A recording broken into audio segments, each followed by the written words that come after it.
तिला मोठ्या प्रमाणामध्ये मग तिचा वनवा एक प्रकारचा पेटत जातो. त्याच पद्धतीने आपले मार्गदर्शक गिरीश सामंत सर आणि सहकारी यांनी ज्या पद्धतीने ही एक थिणगी टाकलेली आहे आणि तो वनवा आता पेटत राहिलेला आहे, चाललाय पुढे. प्रश्न असा आहे की ही लढाई या पिटिशन मध्ये ज्या शिक्षक संघटना आणि आम्ही शिक्षकेतर म्हणून जे सहभागी झालेलो आहोत आणि अनेक शिक्षक सहभागी आहेत, ही लढाई काय आम्हाला काम जास्त करावं लागतं म्हणून आहे का?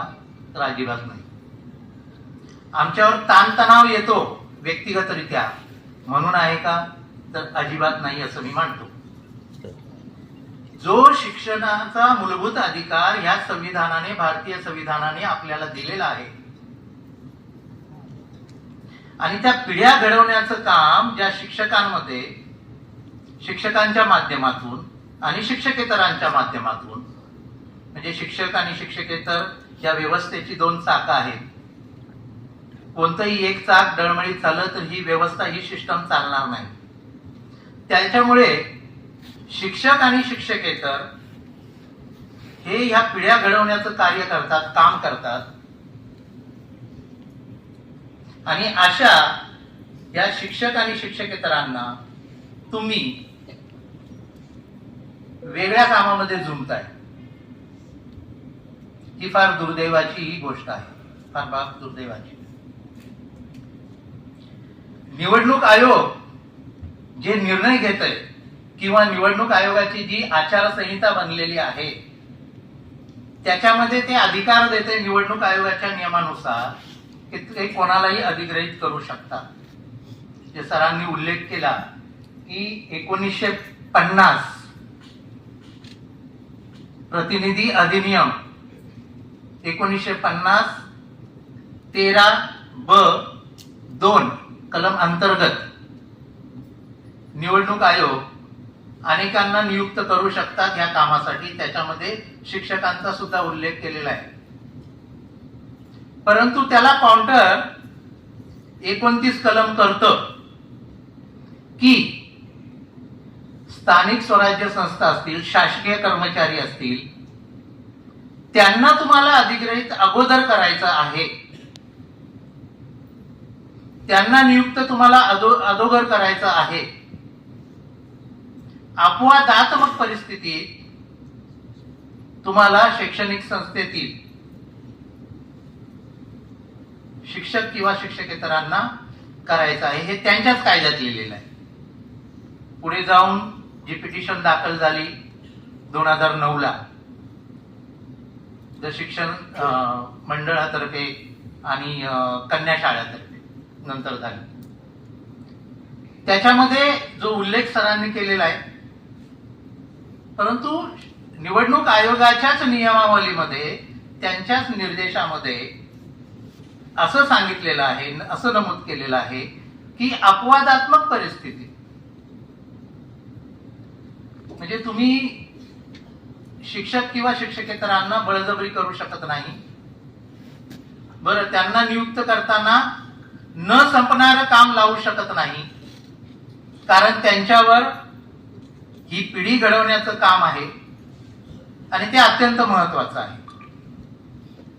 लोकशाही आणि ही लोकशाही यंत्रणा चालवण्याचा एक भाग म्हणून निवडणुकीचं काम जरी असलं तरी विद्यार्थी घडवणं हे फार मौल्यवान आणि फार महत्वाचं काम आहे आणि हे वेळोवेळी तिथे नमूद झालेलं आहे. तरी सुद्धा पिटिशनचा निकाल आल्यानंतर सुद्धा अनेकदा, अनेक वर्ष आणि आताही मोठ्या प्रमाणामध्ये शिक्षक आणि शिक्षकेतरांना आदेश काढले जात आहेत, FRIच्या धमक्या दिल्या जात आहेत, नोटिसा काढल्या जात आहेत. ह्या सगळ्या व्यवस्थेला किंवा ह्या सगळ्या सिस्टीमला न घाबरणारे कोण आहेत? तर असेच लोक आहेत की ज्यांच्या मागे संस्थाचालक खंबीरपणे उभा राहिले. तसं आदरणीय गिरीश सामंत सर आणि अभिनव शिक्षण प्रसारक मंडळ नाही सर, असे फार अपवादात्मक अशा संस्था आहेत ज्या शिक्षक आणि शिक्षकेतर कर्मचाऱ्यांच्या बाजूने किंवा त्यांच्या पाठीशी ठामपणे उभा राहिलेत. असेच लोक घाबरले नाही आणि पुढे चालून शिक्षक संघटना, शिक्षकेतर संघटना, ज्या आपल्या कार्यकर्त्यांना, आपल्या सभासदांना ज्यांनी ठामपणे सांगितलं बजावून की आम्ही तुमच्या पाठीशी आहोत, तुम्ही अजिबात घाबरू नका, असेच लोक अजूनपर्यंत थांबलेले आहेत. परंतु जे काही अधिग्रहित झालेले आहेत, माझ्याकडे आम्ही डाटा घेतला त्यानुसार शिक्षकेतर कर्मचाऱ्यांना साधारणतः 150 पर्यंत ड्युट्या सर आलेल्या आहेत, म्हणजे आदेश मिळाले. आणि आम्ही गुगल मार्फत तो डाटा जमा केला. आजपर्यंत 150 पर्यंत आदेश आलेले आहेत. मात्र शिक्षकेतर कर्मचारी ज्यांच्या पाठीशी संस्था चालक नव्हते असे केवळ 16 शिक्षकेतर कर्मचारी तिथे जॉईन झालेले, फक्त 16. बाकी शिक्षकेतर कर्मचारी फक्त 16 तिथे जॉईन झालेले आहेत. हा आमच्याकडे डाटा जो आलाय त्यांच्या नुसार मी सांगतो. 2 शिक्षकेतर कर्मचाऱ्यांवर FRI दाखल झाली होती. आता अशा सगळ्या अवस्थेमध्ये जेव्हा हे आदेश निघू लागले, आम्ही मंत्रालयामध्ये मुख्य निवडणूक आयोगाचे अधिकारी जे महाराष्ट्राचे आहेत त्यांची भेट घेण्याचा प्रयत्न केला. ते उपस्थित नसल्याने त्यांचे सहाय्यक पारकर सर यांच्याशी चर्चा झाली आणि ही शिक्षण व्यवस्था चालवण्याची जबाबदारी जशी शिक्षक आणि शिक्षकेतरांची आहे तशी तुमची नाही का? तुम्ही पण कुठेतरी शिकलेला आहे, तुमची मुलं सुद्धा शिकलेत. तुम्ही जी धोरणं बनवता ते तुम्हाला याचं भान नसतं का सर? असं स्पष्ट आम्ही तिथे मांडलं. मी मांडलं ही धोरणं तुम्ही शिकताय, तुमची मुलं शिकताय, मग गरिबांनी शिक्षण घेऊ नये. आज वर्षानुवर्ष शिक्षकेतर कर्मचाऱ्यांच्या भरत्या झाल्या नाही, अनुदानित शाळा बंद पडायला लागल्या. मग ही जी व्यवस्था चालवतायत हे संगणमत करूनच चालवतायत का? आणि त्याच्याशी प्रत्यक्ष अप्रत्यक्षपणे राजकारणी सहभागी आहेत. तुम्हाला आम्ही निवडून देतो, तुम्ही सभागृहामध्ये कशाला जाताय? कोणत्या कारणासाठी तुम्ही सभागृहामध्ये गेलेला असता? तुम्ही तिथे हा प्रश्न मांडत नाही. हा काय आजचा प्रश्न आहे का? शिक्षकांना आणि शिक्षकेतरांना निवडणूक आयोग त्यांच्या कामामध्ये बोलवत आहे. हे आमदार, खासदार, मंत्री, संत्री काय करतात? ही मिलीजुली सरकार चालली आहे, निवडणूक आयोग आणि राजकारण्यांची. आपले पण प्रतिनिधी, आपले पण जे सगळे महाराष्ट्रभर प्रतिनिधी आहे त्यांचं पण काम आहे हे. तुम्हाला सभागृहात का पाठवतोय आम्ही? अरे तुम्हाला सभागृहात पाठवून सुद्धा आमची अशी ससेवलपट चालली आहे, आमच्यावर एवढं प्रेशर चाललंय, आमच्यावर एवढा दबाव चाललाय आणि आमची लढाई आम्हालाच जर लढायची आहे तर तुम्ही काय कामाचे? त्याच्यामुळे मला तर फार मोठी शंका येते, हे फार मोठं षडयंत्र आहे. गोरगरिबांची मुलं शिकली नाही पाहिजेत. जिथे फी लागत नाही अनुदानित शाळेमध्ये, गोरगरिबांची मुलं शिकली नाही पाहिजेत आणि त्यासाठी ही सगळी यंत्रणा कामाला लागलेली. इंटरनॅशनल शाळांना तुम्ही परमिशन देता. हे सगळे एकमेकात गुंतलेले प्रश्न आहेत. आज ऍडमिशन घेताना शाळेमध्ये जेव्हा पालक येतात सर, आम्हाला अगोदर विचारतात, कार्यालयात आम्हाला ऍडमिशन घ्यावं लागतं ना नॉन टीचिंगला, आम्हाला विचारतात सर तुमच्याकडे शिक्षक आहेत ना? मग शिक्षकच नसतील शिकवायला तर का मुलांनी ऍडमिशन घ्यावं? मग शेवटी कुठे घेतात? प्रायव्हेटला, इंग्रजी शाळांमध्ये. तर अक्षरशः ही मिलीभगत आहे सगळ्यांची. आणि या व्यवस्थेला जर जाब विचारायचा असेल, या सिस्टीमला जर हलवायचं असेल, तोडायचं असेल, कोसळून टाकायचं असेल तर सर मला वाटतंय फक्त न्यायालयीन लढाई गरजेची नाही. आपण न्यायालयीन लढाई तर पाहिजेच, परंतु रस्त्यावरची लढाई लढणं आता फार मोठं गरजेचं आहे.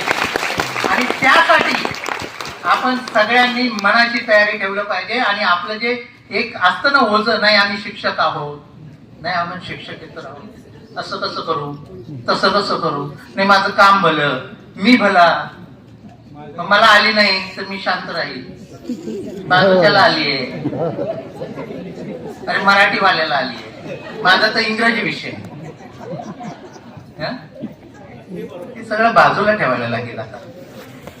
सिस्टीम जर आपल्याला जगवायची असेल, सिस्टीम जर चालवायची असेल आणि खरोखर आपण पोटारती आहोत हे विसरून जा. आपण या देशाचं भविष्य घडवणारे लोक आहोत हे डोक्यात पहिलं घुसवा सर्वांनी. गोरगरिबांच्या मुलाला आपण पुढे नेण्याचं महान कार्य करत आहोत. पैसे देऊन इंटरनॅशनल शाळेत सगळीच मुलं शिकवतात, श्रीमंताची शिकतायत. गरिबांच्या पिढ्या घडवण्याचं कार्य आपण करतोय. केवळ पोटारती नाही होत आपण. हा पेशा जो आहे हा पोटारतीचा पेशा नाही, देशसेवेचा पेशा आहे, पिढ्या घडवण्याचा पेशा आहे. त्याच्यामुळे शिक्षकाची जी तुमची कातडी बचाव, म्हणजे आम्ही पण आलो बरं का, तुमची म्हणजे आपण सर्वांसाठीच बोलतोय, आमचे पण नॉन टीचिंग वाले तसेच आहेत आणि सगळे सारखेच आहोत, आपली पण मिलीजुली सरकार. आपल्या सोयीचं जे होतं ते आपल्याला बरं वाटतं आणि आपल्या सोयीचं नसेल तिकडे आपण लक्षच देत नाही, असा प्रकार आहे. तर आपल्याला या सगळ्या गोष्टी बाजूला ठेवाव्या लागतील, एकमेकाचे हात एकत्र आणावं लागतील, एकत्र ताकद निर्माण करावं लागेल. न्यायालयीन लढाई, आपल्याला सामंत सरांसारखे चांगले लोक आहेत आणि आज आमचे गुरु म्हणजे सर जेव्हा विद्यापीठामध्ये कुलगुरू होते, सर आता मोठी व्यक्ती, परंतु तिथे पण आम्ही सरांच्या विरोधात आर्ग्युमेंट करत होतो त्यांच्या कॅबिन मध्ये घुसून. मी तेव्हा मराठीचा विद्यार्थी होतो, एम.ए. मी जरा उशिरा शिकलो, सर तुम्ही रिटायर झाला. तर प्रश्न असा आहे की त्याही वेळेस आम्हाला खूप चांगल्या पद्धतीने सरांनी मार्गदर्शन केलं होतं आणि ह्या लढाईमध्ये असं व्यक्तिमत्व आपल्याला आलेलं आहे. आज या विचार मंचावर बोलण्यासारखं खूप आहे. आदरणीय सरांचा आणि इतर वक्त्यांचा वेळ जास्त न घेता मी इथे थांबतो. परंतु लढाई अवघड आहे, परंतु अशक्य नाही. धन्यवाद.